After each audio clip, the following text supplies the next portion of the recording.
For all your email management needs, look no further than Aweber, the preferred choice for geekoutdoors.com. Sign up today and you could get a 30-day free trial by checking out the affiliate link in the description area below. Hey, welcome to another episode of geekoutdoors.com.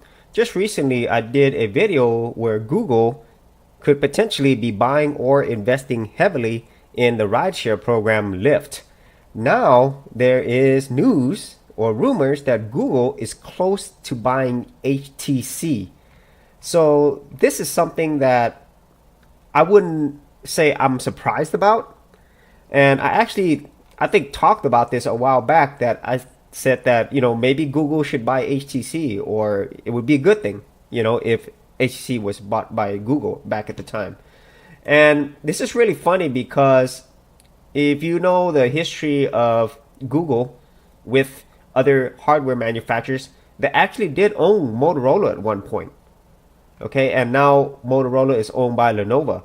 But at the time when Google bought Motorola, they were in this whole patent warfare, this whole legal patent thing with Oracle at the time over Java. And so they primarily bought Motorola at the time for a lot of their patents, because if you didn't know, Motorola is the inventor of cellular phone technologies. So they used this a long time ago whenever they created communication devices. Okay, but as we all know, I just mentioned, they are now owned by Lenovo. And so it looks like all signs point to this, so they've suspended shares. So basically you can't buy any more shares of HTC. And HTC is something of a really, I would say, awesome story about how they came about.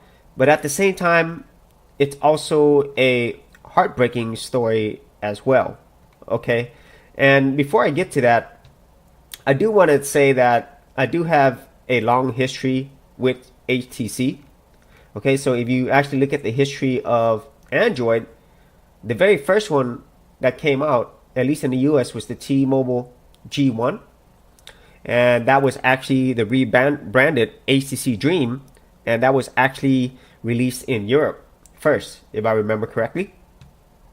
And then if you go down further, then they released the HTC Hero, which later became the rebranded HTC Droid Ares, which was actually the very, very first phone that I have, is actually the HTC Droid Ares. Okay, and at the time when this came out, this was amazing to me, and I actually did do a video on my very first experience with this.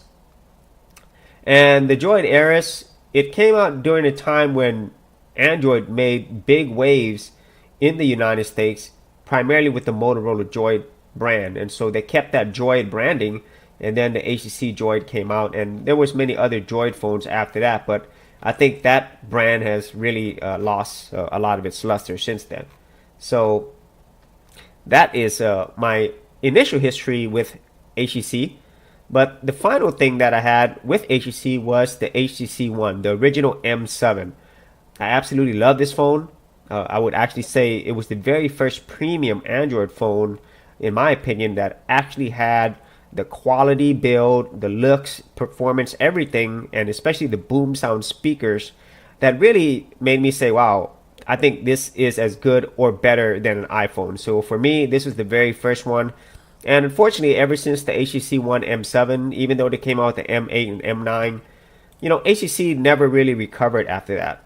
Okay, they came out with a lot of different phones, and actually way too many phones, a lot of their Droid lines, as I mentioned earlier.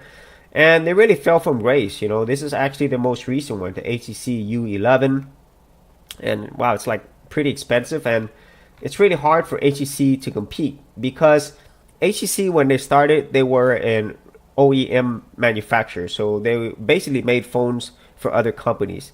And it wasn't until, as I mentioned, when Android came out, that really they became known as their own brand. And they were really one of the top Android manufacturers for a long time, until Samsung, LG, and many other bigger companies, and even smaller Chinese companies came into place and just really outcompeted and outdesigned the HTC. And since HTC is a small company, they didn't have the funds to compete. Now, another thing is, not only was it the very first Android phone, but they were also the first to release a Nexus phone. So the HTC Nexus One was also a HTC phone. So this brings me back to this news, okay? And this is why I really feel this is a great thing for both HTC, especially because, if they didn't get bought up, who knows? They might get bought up by another company like Nova, or hopefully, maybe that they won't go bankrupt or something. That'd be the worst thing, all right? And so with Google buying them, they're going to have the financial means being purchased by a larger company.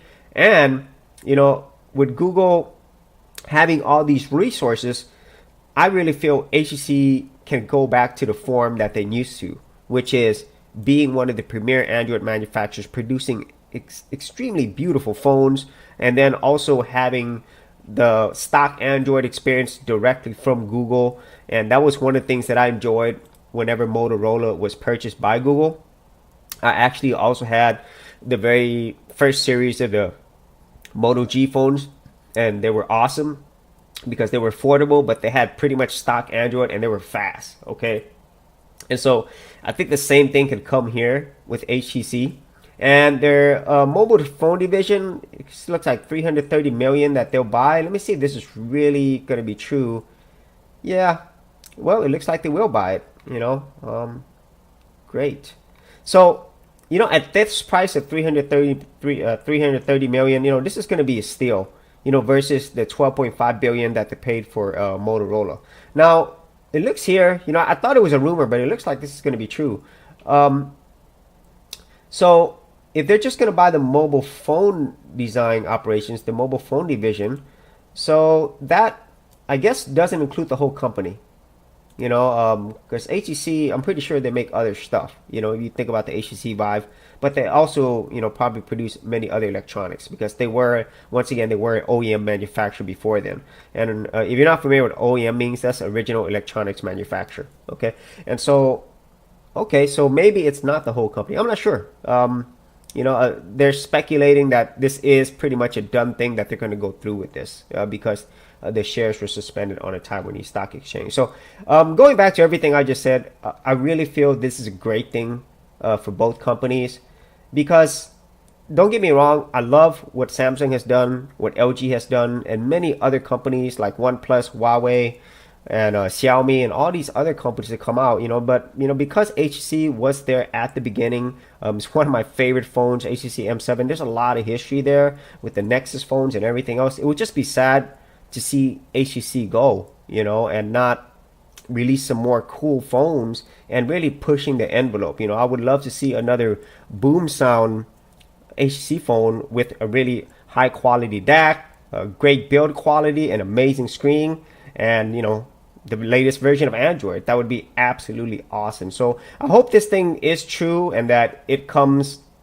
soon, because even though I do enjoy all the different Android phones that are coming out, it would be great to see another competitor, in terms of top tier competitor, that could go head to head with Samsung, LG, and also give the iPhone a run for their money as well. So if you had any thoughts on this recent announcement, that it looks like it is going to be going through, from what I just read there, that Google or Alphabet could be buying HTC, be sure to leave it in the comments area below. And if you did have an HTC phone, or maybe you had any thoughts on them as a manufacturer versus any other Android manufacturers, or even the iPhone, be sure to leave that in the description area below as well. And as always, if you did get value out of these videos, leave a like and subscribe. And if you wanted to support my channel further, you could do that at patreon.com/Geek Outdoors. Thanks for checking out this episode. And as always, if you like these videos, be sure to click on the subscribe button. And for full written content, audio content, and additional geek stuff, head over to geekoutdoors.com, and I'll see you outdoors on the very next episode.